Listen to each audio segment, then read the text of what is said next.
Welcome to the English all. दोस्तों आप सबका बहुत बहुत स्वागत है आपके अपने YouTube channel the English all पर। मेरा नाम है अनुपम दुबे। आज के इस करंट अफेयर्स में हम 18 जुलाई का करंट अफेयर्स काफी डिटेल में देखेंगे और जुलाई मंथ काफी हैपनिंग मंथ रहा हुआ है, तो इसमें करंट अफेयर्स आपके लिए वैसे भी बहुत इंपॉर्टेंट हो जाता है। तो स्ट्रेट अवे चलिए स्टार्ट करते हैं और आज के करंट अफेयर्स काफी डिटेल में देखते हैं। चलिए, फर्स्ट जो न्यूज है वो क्या कहता है? International Monetary Fund raises India GDP growth forecast by 20 basis point, that is 7% for fiscal year 25। जो IMF है, इंटरनेशनल मॉनेटरी फंड है, जो बाकी सारे देशों को लोन देता है उनके ग्रोथ के लिए, उसने जो जीडीपी की ग्रोथ का प्रोडिक्शन किया हुआ है, पहले कम किया था, अब बढ़ा करके उसने क्या कर दिया हुआ है, वो 7% कर दिया हुआ है। So International Monetary Fund in its World Economic Report released on 16 July 24 has raised its forecast for India's gross domestic product GDP growth rate in 24-25 by 20 basis point to 7%। जो इंडिया का ग्रोथ रेट है currently वो China से भी ज्यादा है और overall जो ग्लोबल इकोनॉमी का ग्रोथ है उससे डबल ग्रोथ दिखाया हुआ आईएमएफ ने इंडिया का। खैर, आरबीआई का जो एक्सपेक्टेशन है ग्रोथ रेट को जीडीपी का लेकर के वो इससे थोड़ा सा ज्यादा है, यानी जो आईएमएफ का प्रेडिक्शन है उससे भी थोड़ा ज्यादा है, तो उसको देखते हैं। In the earlier April report, it had projected a growth rate of 6.8% for the financial year 24-25, यानी 2024-25 के लिए वो 6.8 किया था, बट करंट जो फाइनेंशियल ईयर है उसने बढ़ा करके उसको कितना कर दिया है? 7% कर दिया हुआ है। आगे देखते हैं। The growth forecast for 25-26 has remained unchanged for 6.5%, यानी नेक्स्ट ईयर के लिए जो इंडिया का ग्रोथ रेट है उन्होंने को 5%, 0.5% कम करके 6.5% पर रखा हुआ है। The Indian economy grew 8.2% in 23-24, making it the fastest growing major economy in the world। यानी अगर हम लास्ट ईयर के फाइनेंशियल ईयर की बात करें तो इंडिया पूरे वर्ल्ड में फास्टेस्ट ग्रोइंग इकोनॉमी रहा था। The Reserve Bank of India expects GDP to grow by 7.2% in 24-25, यानी 2024-25 की बात करें तो आरबीआई की प्रेडिक्शन 0.2% ज्यादा है, 0.2% ज्यादा है जो आईएमएफ प्रेडिक्शन करता है, और वो है 7.2% के आसपास। बहुत माइनर गैप है।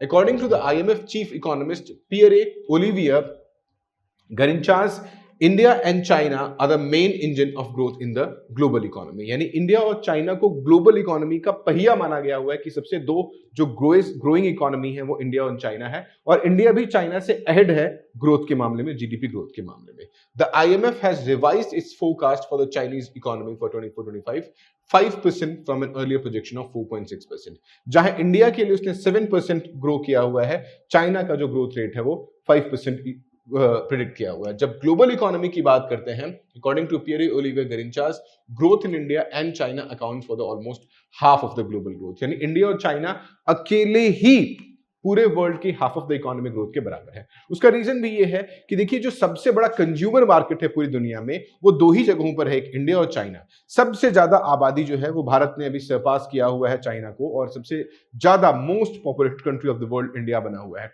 सो इंडिया और चाइना अकेले ही लगभग पूरे के पूरे देश, पूरे दुनिया की आबादी का आधा तो अकेले इंडिया और चाइना बना देते हैं। तो सबसे ज्यादा जो सबसे बड़ा कंज्यूमर मार्केट है वही बन जाता है एशिया, सबसे बड़ा कंज्यूमर मार्केट बन जाता है, और एशिया के अंदर ये इंडिया और चाइना बन जाता है। इस वजह से ये दोनों ही रिस्पॉन्सिबल हैं जीडीपी ग्रोथ के लिए। The IMF expects the global GDP to grow by 3.2% in 24 and 3.3% in 25। यानी आप देखो कि यहां पर जो ग्लोबल इकोनॉमी है वो 3.2% की ग्रोथ की बात की गई है, वहीं पर इंडिया के लिए 7% की बात की गई है, और यहां पर 3.3% की बात की गई है, जो कि इंडिया के लिए 6.5% की बात की गई है। तो काफी अच्छी बात है। देखते हैं। The international Monetary fund is a multilateral institution which was set up in 1944.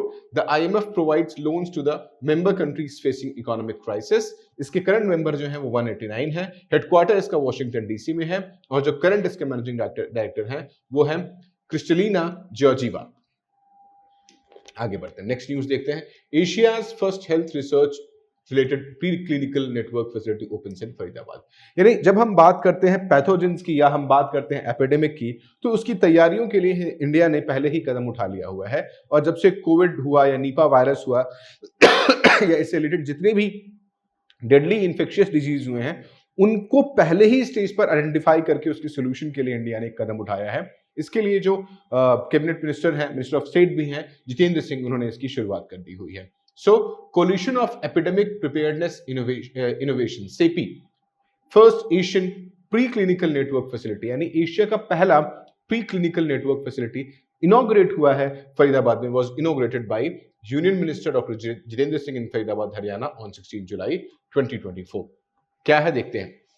Doctor Jitendra Singh is the Union Minister of State independent charge for science and technology, Minister of State independent charge for earth and science, Minister of State, Prime Minister of India, Prime Minister Office, Department of Atomic Energy and Department of Space and MOS Personal, Public Grievances and Pensions। Jitendra Singh काफी famous politician है, अक्सर news में रहते हैं, इसलिए ये सारे के सारे पोस्ट भी आपको याद कर लेने चाहिए।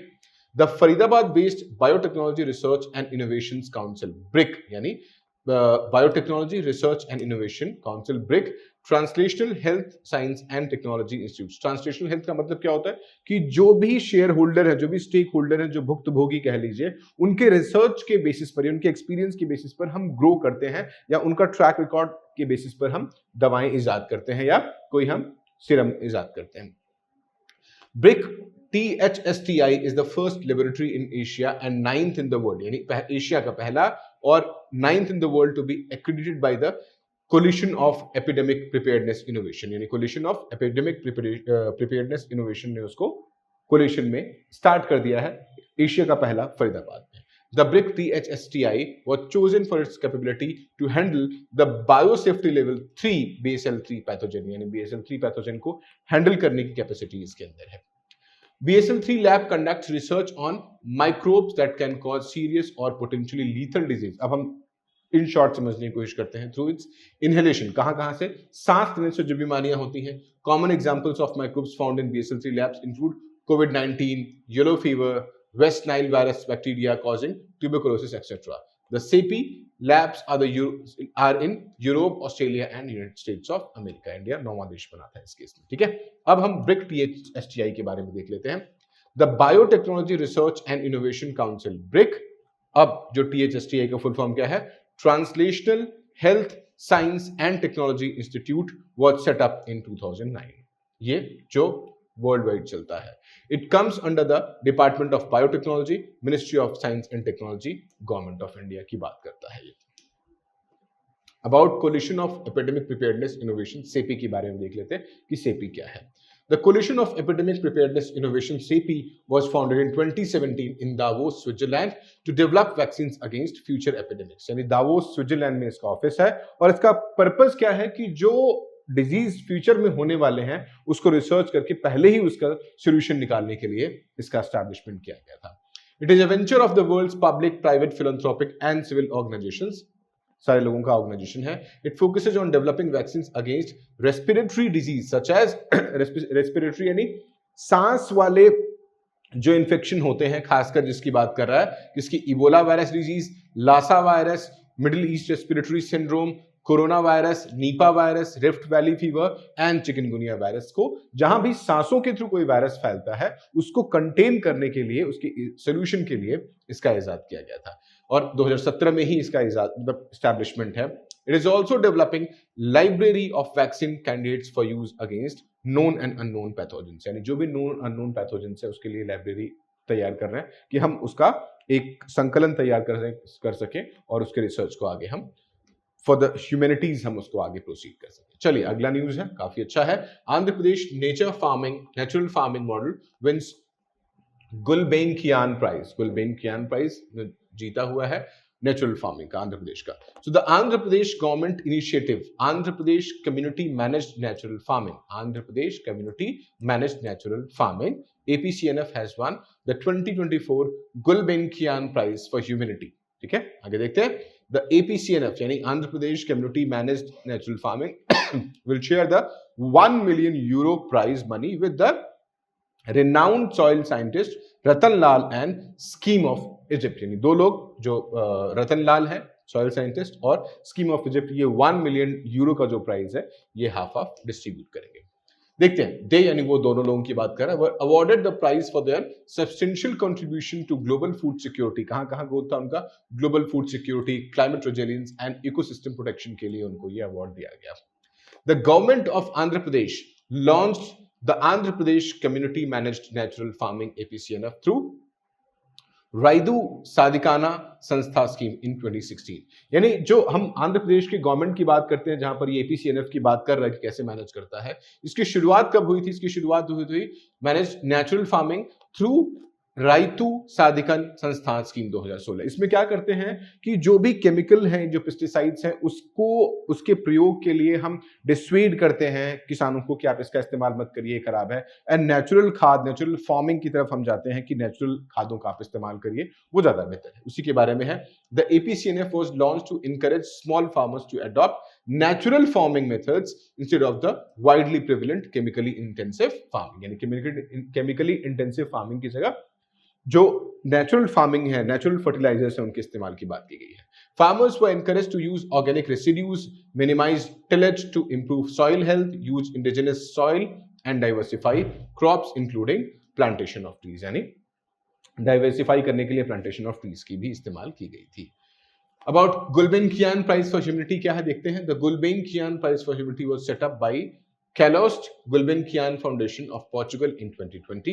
The award is given to individuals and organizations for their outstanding contributions to tackling challenges of the climate action. यानी climate actions के जो challenges हैं उसको contain करने के लिए ये award दिया जाता है, and providing sustainable solutions that inspire hope. यानी कोई sustainable solutions के लिए भी बात किया जाता है जो climate changes हैं, ecosystem में जो challenges हैं उसको contain करने के लिए। The total prize money is 1 million euros, which is distributed among the prize winners. चलिए आगे बढ़ते हैं अगली न्यूज की तरफ। Tim Walker on his book commemorating the 40th anniversary of the Bhopal gas tragedy. Bhopal gas tragedy के ऊपर टिम वॉकर ने एक किताब लिखी हुई है जो काफी चर्चाओं में है, और उसमें उन्होंने एक सिरे से उसके धीरे धीरे थ्रेड्स के ऊपर सारी कहानियों को लिखा हुआ है। The award winning designer turned author Tim Walker just released the historical fiction book the prisoner of Bhopal. जो किताब का नाम है वो प्रिजनर ऑफ भोपाल है। This young readers book honours the 40th anniversary of the Bhopal gas tragedy, one of India's worst industrial tragedies. यानी ये जो 40वें जो एनिवर्सरी है इस ट्रेजेडी का, उसके ऊपर उन्होंने प्रिजनर ऑफ भोपाल नाम की किताब रिलीज की हुई है। The prisoner of Bhopal weaves through together multiple narratives threads to create a compelling story that educates young readers about the Bhopal gas tragedy और भोपाल डिजास्टर। यानी छोटी छोटी स्टोरीज के माध्यम से उन्होंने जो भी भोपाल ट्रेजेडी या भोपाल डिजास्टर रहा हुआ है उसको रीडर्स तक पहुंचाते हैं। The novel centres around 10-year-old boy who is kidnapped with his story intricately connected to the events of the gas leak। यानी उसमें 10 साल के बच्चे की कहानी से के थ्रू उन्होंने सारी ट्रेजेडी को बयां किया हुआ है। अब हम भोपाल गैस ट्रेजेडी के बारे में देख लेते हैं।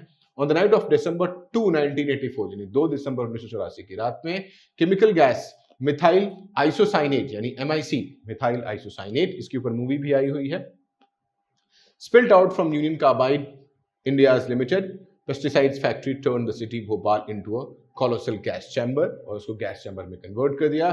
It was India's first major industrial disaster, ये पहला इंडिया का इंडस्ट्रियल डिजास्टर था। At least 30 tons of methyl isocyanate gas killed more than 15,000 people and affected over 6 lakh workers। यानी 15,000 लोग मारे गए और 6 लाख लोग इससे अफेक्ट हुए थे मिथाइल आइसोसाइनेट से। Bhopal gas tragedy is known as world's worst industrial disaster, और पूरी दुनिया का सबसे वर्स्ट ये इंडस्ट्रियल डिजास्टर के तौर पर जाना जाता है। Roberta Metsola is reelected president of the European Parliament. European Parliament का चुनाव जीत लिया है रॉबर्टा मेत्सोला ने, आप देख सकते हो। अब prominent Maltese politician had secured a historic second term as president of the European Parliament। काफी स्ट्रांग रही हैं वो, यूक्रेन के सपोर्ट करने में कीव भी विजिट किया है उन्होंने, काफी एक्टिव पॉलिटिशियन रही हैं, making her the first women to achieve this feat in the EU assembly history.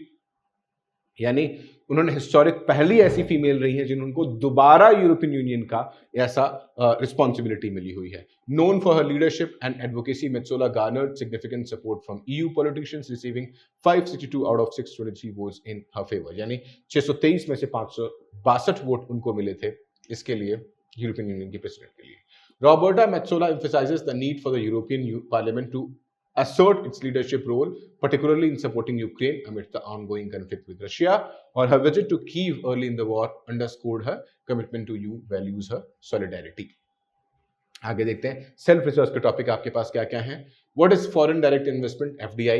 What is Gaganyaan mission? What is digital public infrastructure DPIs? What are the steps taken by the government for affordable housing? What are the key points related to the India's smartphone exports? अब सीधे चलते हैं questions के ऊपर. According to the IMF report released in July 2024, what is the likely GDP growth rate of the Indian economy in 24-25? आपके option है 6%, 7%, 8%, 9%. मुझे उम्मीद है कि आप इसका सही जवाब देंगे. राइट आंसर है 8%. आगे बढ़ते हैं. Where is the headquarters of the International Monetary Fund? Monetary Fund का हेडक्वार्टर कहाँ है? आपके ऑप्शंस है Washington DC, London, Stockholm and New York. और सही जवाब है Washington DC.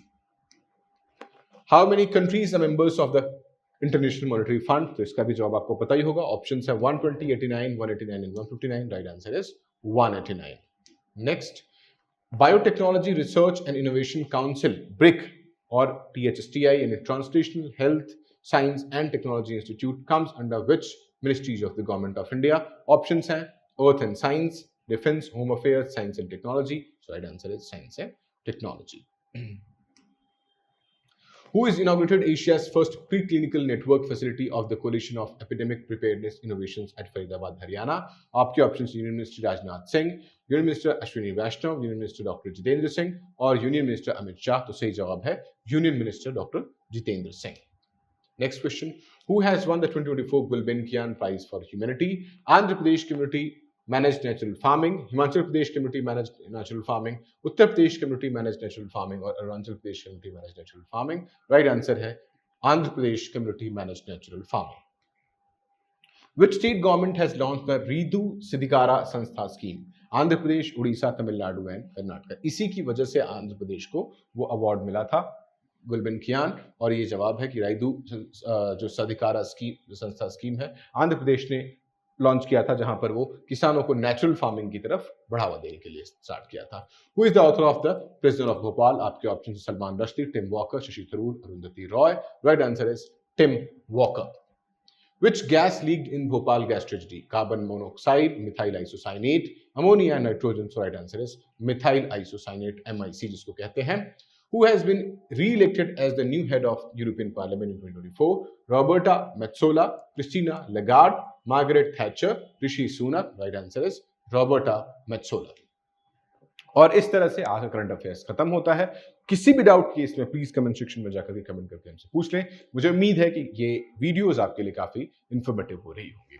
Thank you so much.